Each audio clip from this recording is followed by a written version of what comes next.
Hi guys, my name is Girish Bell, your host for today for Back to Basics, another Back to Basics on a Friday. Now for today's episode, we have a friend of mine that I've known for years. His name is Azim. He is a chief data officer, but we won't get into the basics of that. We'll go into the basics of certain item and certain topic that we're going to talk about, which is Bitcoin, which is blockchain. So let's talk about that detail because that's the hot topic nowadays that people don't understand. So let's get into the basics of that and see what is that all about. So Azim, thank you for coming on my show on this. Sure. Girish, thanks for having me, and enjoying your show so far. I've been listening to some of your other episodes, and it's great. So thank you. Oh, you're welcome. Thank you so much. So Azim, first of all, before we get into the basics of the topic for today, what does back to basic mean to you? Well, back to basics to me is becoming back to the core of a family unit, relationships, friendships, and appreciating those for what they are, rather than say we might be intertwined into technology, social media, as things are fast-paced and proliferating. I think specifically because of the pandemic and what COVID-19 has given us is the core back to basics. Family unit, and then the core relationships that we have, our parents, our close friends, and nurturing those things. So Azim, do you think? Thank you for that, by the way. So do you think people have kind of lost the core of their goal? Sometimes, you are a chief data officer. I don't think that was your goal. Your goal was something else, and you ended up here. So, do you think that's the same concept for other people, besides including yourself? Yeah, I mean, life's a journey, right? And it goes up so many different paths, so many different avenues that you can take off and find new paths. Yeah. So, in terms of chief data officer, I don't see myself as a technologist because I'm not. I'm more of a business functionary, and I'm a subject matter expert in capital markets. But my interests became more apparently aligned towards technology and its rapid changes that it brought on into all different industries, and specifically my industry, the banking industry and capital markets. I would say 10 years back. Okay. Yeah. And, at 10 years back, I was in MBA school. I went to Duke, and in that school, during that time period, is when things such as big data and, as you mentioned, blockchain, those were the nascent ideas that were coming across. And it really intrigued me to understand how those would have, dynamic impacts within my area, capital markets specifically, but within our, overall society. I saw data as being the new oil, the new lifeblood of what everything is kind of being ingrained with and influenced by, and I wanted to be part of that. Yeah. So part of that meant that I would have to change my core industry from core financial markets, Wall Street, and move on to something that is much more aligned towards it, and then gives me an opportunity to understand it better. Yeah. So Azim, thank you for that. So what I understand from back in the days, okay, data means numbers and letters and numbers and letters, really, right? But then later in time, let's fast forward 20 years now, right? We are talking about even pictures and videos and everything else, right? Which is data, which is your big data. So can you explain that to me? Because it seems like, are we running out of data, or are we optimizing into one? Go ahead. Yeah. So the biggest challenge and I'm you're a guy that probably understands this more than others, but data's proliferating in a exponential way. But what does that mean? There's data's everything, as you just mentioned. It was numbers and characters and information before, in that sense, that pure sense. Yes. But now data's everything. I mean, anything and anything that you've created is digitized in a certain fashion. If you're on the internet all day long, you're creating data. Yeah. I mean, we're creating millions and millions of bytes of data individually. Yeah. And in a way that we probably create more data in one day than we created in 20 years. That's right. 80s, right? That's right. Right. So in that sense, what is data? Data is every single breath you've taken in your day that can be captured in some form of shape in a digital manner. So it could be your text messages, it could be your TikTok videos, it could be your Instagram photos, it could be your Facebook community. And I'm talking about unstructured data now. I'm talking about data that's more around real life. Right. And your structured data has been there. It's been, your financial numbers have been there. So if I look at my career, my job, the easier part was like, how do you take, stock market and analyze that through a data perspective? Well, that's been there. Yeah. Right? The S&P 500 has been there. What hasn't been there is unstructured, data that's adjacent to these numbers. That could be environmental data. That could be your weather forecast. It could be political things. It could be a tsunami that happened in Asia, and how is that going to backlog things? I mean, recently Suez Canal, Yes. that big, barge with all those containers blocked it for a week plus. That's right. And the ramifications of that into our capital markets, into supply chain, all that has to do with data. So, And, so basically, the structured data has been there for the longest time, and we all know that. I mean, me as a technologist, you as a financial guy, we all know that. But for unstructured data, how can we make unstructured data into data, and just keep on going in that circle? Right. So that's, kind of the philosophical thing, right? How do you make sense out of commotion and nonsense, or like, things that might look like nonsensical at the start? And Yeah. that's something that, for example, if you take into consideration philosophical things like, game theory, or, crowds. Yeah. Even crowds or birds, if you see them all together, they flock. There's some kind of structure to that. Even when it's unstructured, Yeah. there's a natural structure. So when we say unstructured, it's just meaning in that same way that it's something that's coming about from a point of, say, not a 1 and a 0, the typical data format. Yes. Yes. But rather it has to do with, things that are more lived and, more experiential. And you might still have limits, right? Like, these are normals between all that unstructured structure, and that's how you kind of create a structure for unstructured data and you consume it. So Azim, so how can we tell my viewers and my listeners of how to make your unstructured data as structured data, and make it visible and properly? And so how do we do that? I mean, that's how you form multi-million-dollar companies. But in that sense, I mean, there's data visualization tools, and I don't want to get so swept into this data conversation, I think, because, most people might find it really boring. Yeah. But in that sense, you take this unstructured data and you put it into artificial intelligence modules, machine learning modules, Yeah. and those software has capacity to, run simulations that are far beyond our human capacity in Yeah. the sense of timing and replication. And based on those, you see trending. You then are able to see, segmentation. You're able to see groupings of information and how that could align over the course of, X amount of unstructured data. You start seeing that structure. Yeah. Yeah. So it's because we have that compute processing power nowadays that, artificial intelligence is, enabling us to see structure within unstructured data. Oh, thank you so much for making us kind of understand between the structured and the unstructured data, and how you play that big game as to how to make that structured, and the decision making of that. So thank you for that. So Azim, the main reason why I have you here is try to explain to me, and my viewers and my listeners, what the hell is Bitcoin? What the hell is blockchain? Right, So right. explain one by one on that, if you don't mind. Yeah, I mean, I'll say blockchain first because that's the bed on which Bitcoin is created, right? Okay. So a blockchain is a mathematical formulation that is created through this ecosystem that we are known as the blockchain.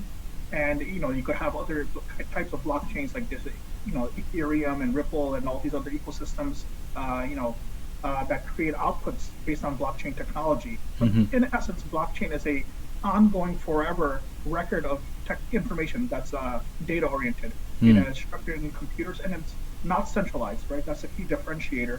That it's open, to the public, all the participants, and each terminal can have a copy residing within itself of that blockchain.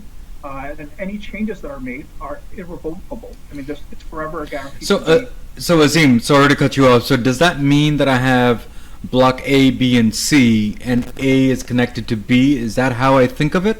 Yeah, Or, I mean, yeah. Let's look at it as a train, or anything that's in your mind as a Yes, chain. As a yes, actual chain. yes. And no part of that chain can ever be taken off because it's recognized, it's public. Now, the biggest strength in this concept is it's because it's public. it doesn't need to have any more trust factors, right? You put your money in the bank and you secure it. Only you and the bank know how much money's in that vault, right? Now, if somebody takes it, you have to prove otherwise, because not I don't know how much you have in your account. The blockchain differs in that fact is that everybody knows how much you have, right? So account holder on the blockchain, everybody will know that this person has X amount of information on that block. It's public knowledge, and because it's public, nobody else can steal it because everybody knows this is Girish's Bitcoin or whatever information you're putting on there, land lease information, and health records and other things that can go on the blockchain.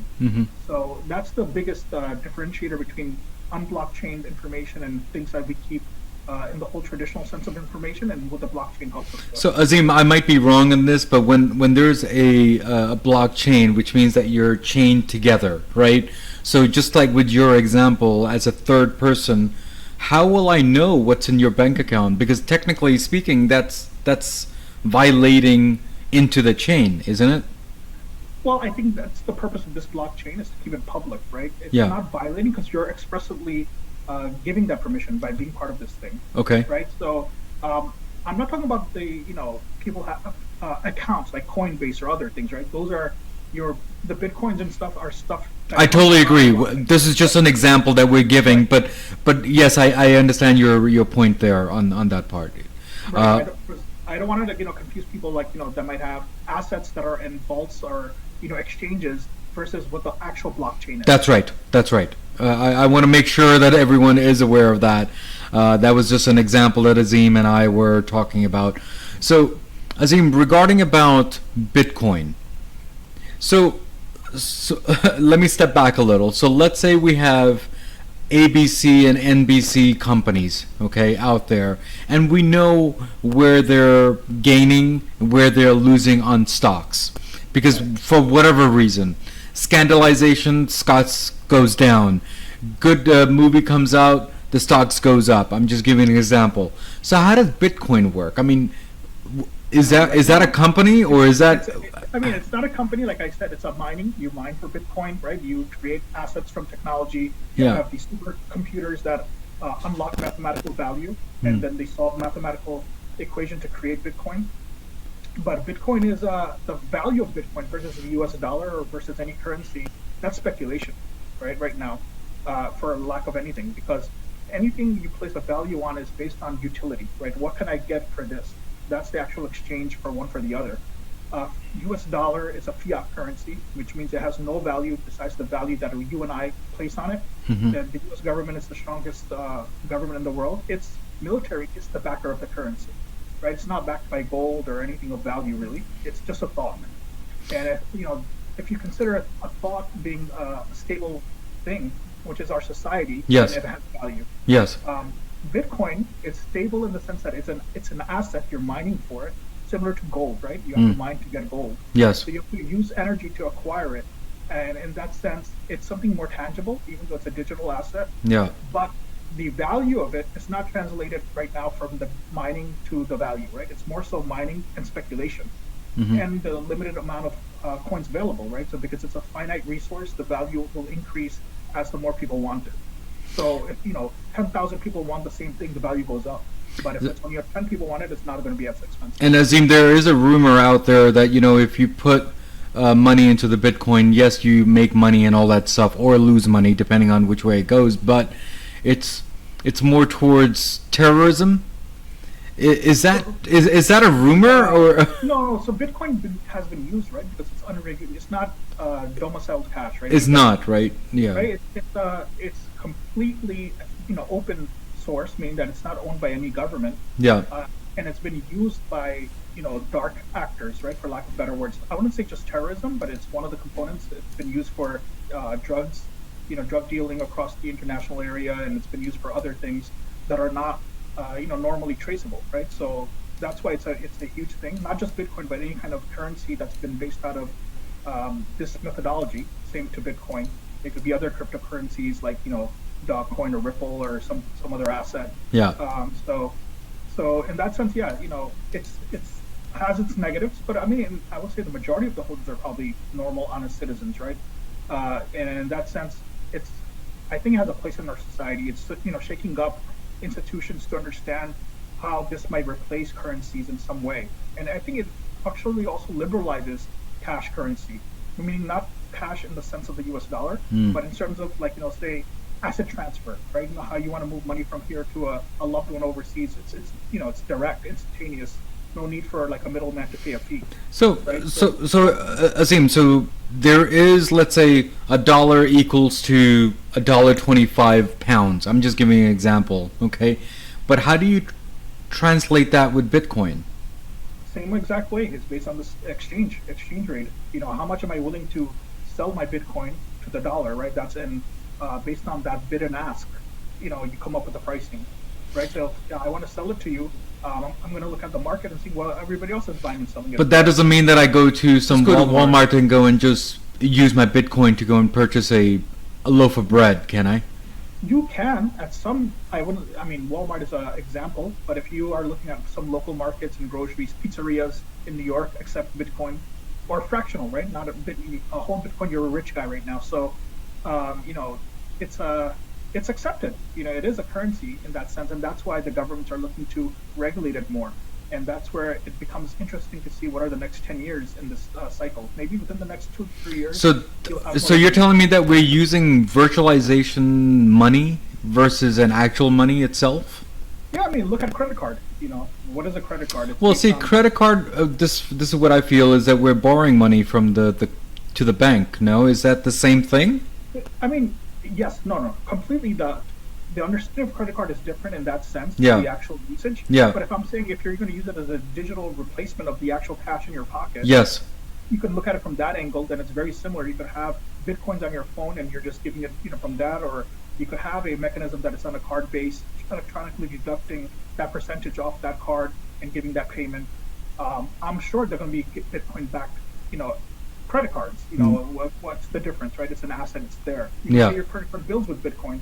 So is there a regulation of this, or do you think it's going to be the new norm now? I mean, from what I understand, ever since I would say even 6-7 years back, when the SEC was first getting into this, they're still examining it, right? Because it's so small in that sense. Even though it's a huge valuation, how many local citizens actually trade in this or own it? Not much. Yeah. And the common man's not in there yet. But as this has a capacity, like I was mentioning earlier, of maybe impacts across, overseas more. Yes. Yes. So for us, a developed economy doesn't have really a core need for Bitcoin or a replacement currency, but an economy that's more nascent, much more newer. Think third world, right? Just like third world was really, they leapt forward with telecommunications by having cell phones, having social media access. That kind of, same kind of change can occur for them, for Bitcoin, in terms of cash transactions, because they don't need to then, have a banking relationships, find a bank anywhere. They have a phone. Through that phone, they could, transact Bitcoin currency, and then they can use that Bitcoin on their phone to make all their purchases, and it kind of wipes away that whole bureaucracy for them. Yeah. So Azim, let me show you something here. You don't know much about NFT, and I totally get that, but I just want to explain something here, and it doesn't make sense to me. So the picture that you see there, okay, now that picture has been sold almost 69 million for NFT, which is your non-fungible token.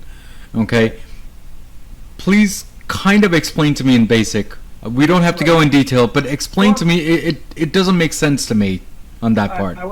I've heard this explanation from other sources. Like, think of it as a piece of music, right? Yes. Or even another piece of physical art.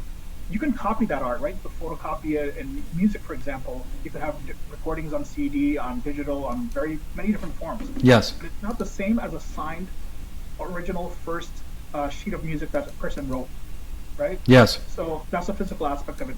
Similarly, they're saying this is the official digital representation of this piece of art, and this is the official version of it, right? You could have that same piece on YouTube. You can see it everywhere for free. Yeah. You're not going to be able to say, hey, I own that. I have the personal rights to that digital representation. So you're telling me that I can just grab any gallery on my hard drive and make that into a fungible token? Yeah, in a way, if it's people want to buy it, nobody's stopping you, right? But so that's like the clip, right, of Michael Jordan doing his shot. Yeah. That official flip of it that's digitized, it's that official one that's the NFT and costs money to buy. Yeah, Right? yeah, yeah, And you can have fakes of it, meaning that digital copies of it, but then you cannot, pronounce and say I'm the owner of that. yeah. That you can.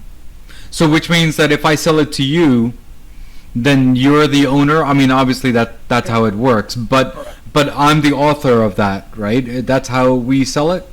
Right. As an author, you can sell it. I mean, but I can sell it if I buy it from you. I'm the owner, and I can sell it to somebody else.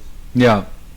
So this is the digital new thing. It seems like, uh, where was it the simply and basic stuff that we all grew up, Azim? I mean, it seems like it's a new world that we are living in right now. So Azim, what do you think for the next 5 years we're looking at? What are we looking at here? Are we all going virtual, or what are we doing here? I think yeah, we're gonna be virtualized. We're still here. We're still human. I think a lot of that going back to basics, as I mentioned, is the core of humanity, right? Those relationships need to be ingrained and instilled.